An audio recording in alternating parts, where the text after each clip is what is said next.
चलिए एक साथ चलते हैं बहुत ही खूबसूरत राज्य छत्तीसगढ़ के सफर पर और एंजॉय करते हैं। लेकिन वीडियो में आगे बढ़ने से पहले हमारे चैनल को सब्सक्राइब करके यही वाला बेल आइकन जरूर दबा दीजिएगा। दोस्तों आपको बता दें कि छत्तीसगढ़ भारत का 29वां राज्य है जो कि देश के मध्य पूर्वी इलाके में फैला हुआ है। छत्तीसगढ़ आबादी के लिहाज से भारत का 17वां राज्य तथा क्षेत्रफल के लिहाज से 10वां सबसे बड़ा राज्य है। छत्तीसगढ़ एक ग्रामीण प्रदेश है और इसीलिए यहाँ की 82.56% जनसंख्या गाँवों में रहती है। राज्य के बस्तर, रायगढ़ और सरगुजा जिलों में ग्रामीण जनसंख्या सबसे ज्यादा है। यहाँ आम लोगों के अलावा आदिवासी भी रहते हैं। छत्तीसगढ़ में प्रति 1000 पुरुषों पर महिलाओं का औसत 991 है। वहीं राज्य की सीमा 7 राज्यों से मिलती है जिसमें मध्य प्रदेश, उत्तर प्रदेश, महाराष्ट्र, झारखंड, उड़ीसा, तेलंगाना, आंध्र प्रदेश जैसे बड़े राज्यों का नाम शामिल है। छत्तीसगढ़ भारत के सबसे तेज गति के साथ प्रगति के पथ पर चलने वाले राज्यों में से एक है और इसीलिए इसे कहा जाता है भारत का एक कुशल और बेहतरीन राज्य। कहते हैं कि अगर एक बार कोई छत्तीसगढ़ गया ना तो भाई उनका वहाँ से वापस लौट के आने का ना बिल्कुल मन ही नहीं करता है। इस शानदार राज्य का गठन 1 नवंबर 2000 को हुआ था। चलिए अब आपको इस राज्य की राजधानी के बारे में बताते हैं। छत्तीसगढ़ की राजधानी शहर है रायपुर। छत्तीसगढ़ और इसकी राजधानी रायपुर के पीछे काफी दिलचस्प कहानियां हैं। लोगों की माने तो जिस वक्त छत्तीसगढ़ का गठन हुआ था उस समय छत्तीसगढ़ में 36 गढ़ हुआ करते थे। गढ़ का मतलब रियासतों की जमींदारी से है। उन 36 गढ़ों की वजह से ही इसका नाम छत्तीसगढ़ रख दिया गया। छत्तीसगढ़ के गठन के बाद इसकी राजधानी को लेकर काफी विचार विमर्श हुआ। अब पहले तो बिलासपुर को राजधानी बनाए जाने पर विचार किया गया, लेकिन बिलासपुर वर्तमान राजधानी से उस समय पर ज्यादा विकसित था। लेकिन फिर काफी विचार के बाद रायपुर को छत्तीसगढ़ की राजधानी घोषित किया गया। आज रायपुर छत्तीसगढ़ की राजधानी होने के साथ ही साथ राज्य का सबसे बड़ा शहर भी माना जाता है। भले ही छत्तीसगढ़ को एक खूबसूरत राज्य माना जाता हो, लेकिन जब बात शिक्षा और पढ़े लिखे लोगों की आती है ना तो दोस्तों ये राज्य काफी पिछड़ा हुआ माना जाता है। इस राज्य में रहने वाले लोग सबसे ज्यादा खेती बाड़ी से ही पैसा कमाते हैं। छत्तीसगढ़ का 70% रेवेन्यू भी इसी क्षेत्र से मिलता है। राज्य के 85% लोगों के जिंदा रहने का जरिया भी कृषि ही है। यहाँ पैदा किए जाने वाला मुख्य अनाज चावल है और इसी कारण छत्तीसगढ़ को कहते हैं क्या, धान का कटोरा। स्टार्टिंग में इंट्रोडक्शन के टाइम पे हमने आपको धान का कटोरा नहीं बताया था, नहीं तो आप गैस कर लेते। खैर कोई बात नहीं दोस्तों, चावल के अलावा यहाँ पे गेहूं, मक्का, कोदो, ज्वार, बाजरा भी काफी ज्यादा मात्रा में छत्तीसगढ़ में सबसे ज्यादा उगाया जाता है। इसके अलावा कोसो सिल्क छत्तीसगढ़ का विशिष्ट उत्पाद है। उच्च गुणवत्ता वाले कोसा रेशम की ज्यादातर मात्रा के उत्पादन के लिए चंपा और कोरबा नाम के 2 जगह प्रसिद्ध हैं। इनमें चंपा में उत्पादित सिल्क को दुनिया भर में सबसे अच्छा सिल्क माना जाता है। छत्तीसगढ़ के लोग आपको थोड़ा अलग ही नजर आएंगे क्योंकि छत्तीसगढ़ की वेशभूषा काफी अनोखी है जो राज्य को सबसे अलग बनाती है। यहाँ की वेशभूषा में लिनन, रेशम और कपास जैसे कपड़ों का उपयोग किया जाता है। छत्तीसगढ़ के शहरी इलाकों में पुरुष और महिलाओं द्वारा पैंट और शर्ट, साड़ी और सलवार सूट पहने जाते हैं। कपड़ों के अलावा आदिवासी आबादी द्वारा व्यापक रूप से धातु की कांच, चांदी की घुंघरू, चंकी लकड़ी की चूड़ियां आदि जैसे गहने भी पहने जाते हैं जो कि काफी ट्रेडिशनल और देखने में बहुत अच्छे लगते हैं। अगर बात करें छत्तीसगढ़ की बोली की तो दोस्तों यहाँ की 18 मिलियन लोगों द्वारा बोली जाने वाली प्रमुख भाषा छत्तीसगढ़ी और इंडो आर्यन भाषा है। लेकिन इनके अलावा खलटाही, सरगुजिया, लरिया, सदरी कोरबा,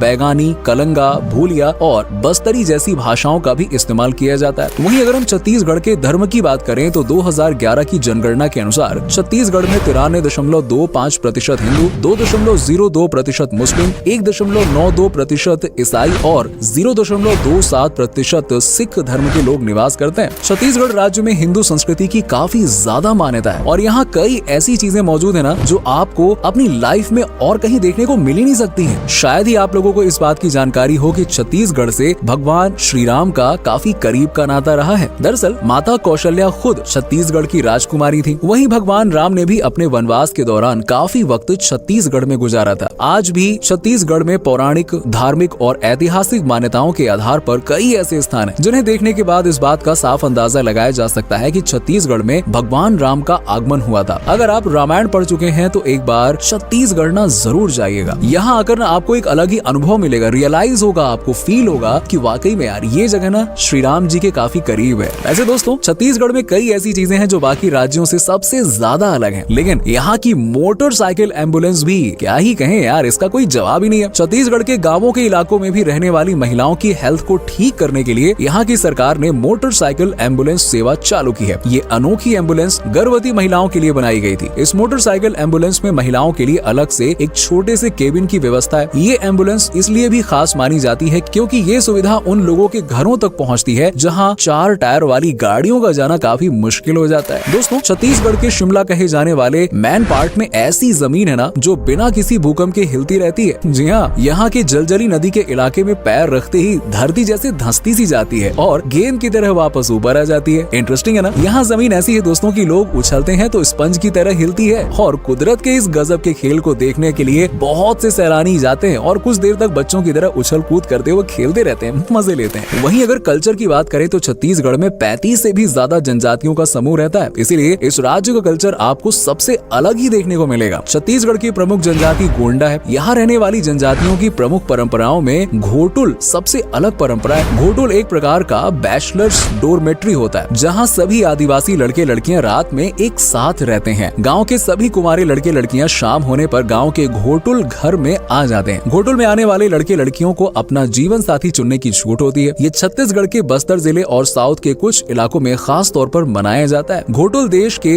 कई जनजाति समुदायों में बहुत ही पॉपुलर है। अलग अलग इलाकों की घोटुल परंपराओं में अंतर होता है। कुछ में जवान लड़के लड़कियां घोटुल में ही सोते हैं तो कुछ में वो दिन भर वहां रहकर रात को अपने अपने घरों में सोने चले जाते हैं। कुछ में नौजवान लड़के लड़कियां आपस में मिलकर जीवन साथी चुन लेते हैं और हो गया। हालांकि अब ये परंपरा धीरे धीरे कम हो रही है। वहीं छत्तीसगढ़ में मनाए जाने वाले प्रमुख त्योहारों में स्तर दशहरा, फागुन वाड़ई, मडई महोत्सव, गोंचा महोत्सव, पोला महोत्सव, नारायणपुर मेला, भोरम देव महोत्सव, तीज महोत्सव के नाम शामिल हैं। छत्तीसगढ़ राज्य ना दोस्तों अपने खान पान के लिए भी बेहद लोकप्रिय है। यहाँ आने वाला हर पर्यटक यहाँ का खाना खाने के बाद ना उंगलियां चाटने पर मजबूर हो जाता है। मुठिया छत्तीसगढ़ की सबसे लोकप्रिय डिश है। इसे चावल के मिश्रण और कई मसालों से तैयार किया जाता है। दरअसल ये एक प्रकार की पकौड़ी है जिसे तेल में तलकर सुबह की चाय के साथ या शाम की चाय के साथ परोसा जाता है और बहुत ही यमी होता है। अगर आप छत्तीसगढ़ की यात्रा पर निकले ना तो अपने नाश्ते की शुरुआत आप इसी टेस्टी खाने से करिएगा, मजा आ जाएगा। इसके अलावा बफौरी छत्तीसगढ़ के लोगों के बीच में काफी पॉपुलर है। बफौरी को चना दाल के आटे और कई सब्जियों व मसालों के साथ में तैयार किया जाता है। बफौरी को छत्तीसगढ़ के लोकप्रिय व्यंजनों में गिना जाता है और पर्यटकों द्वारा भी इसे बहुत पसंद किया जाता है। बफौरी उन लोगों के लिए एकदम परफेक्ट डिश है जो कोलेस्ट्रॉल की बीमारी से बचना चाहते हैं। इन दोनों डिशेस के अलावा खुरमा, तिलगुर, फरा और बरा यहाँ के कुछ पॉपुलर डिशेस में शामिल हैं। आपकी जानकारी के लिए बता दें कि छत्तीसगढ़ टिन का उत्पादन करने वाला देश का इकलौता राज्य है। दंतेवाड़ा जिले में टिन का भारी उत्पादन होता है। सिर्फ इतना ही नहीं जनाब, और सुनिए, आपको सुनकर हैरानी होगी कि छत्तीसगढ़ का भिलाई स्टील प्लांट पूरे भारत में रेलवे ट्रैक का एकमात्र निर्माता है। यही नहीं, राजधानी दिल्ली को रफ्तार देने वाली मेट्रो के ट्रैक्स भी भिलाई में ही बने हैं और साथ ही साथ ये देश में बनने वाली सबसे लंबी रेलवे ट्रैक का भी इकलौता सप्लायर है। भिलाई स्टील प्लांट ने अब तक जितने भी ट्रैक्स का निर्माण किया है उनसे पूरी पृथ्वी को कई बाहर लपेटा जा सकता है। भिलाई स्टील प्लांट एरिया के हिसाब से एशिया का और प्रोडक्शन के हिसाब से सेल का सबसे बड़ा स्टील प्लांट है। भिलाई स्टील प्लांट को अब तक 11 बार देश के सर्वश्रेष्ठ इंटीग्रेटेड स्टील प्लांट होने का दर्जा प्राप्त हुआ है और इसके लिए इसे 11 बार प्रधानमंत्री ट्रॉफी भी दी गई है। भले ही दोस्तों छत्तीसगढ़ को भारत के सबसे खूबसूरत राज्यों में गिना जाता हो, लेकिन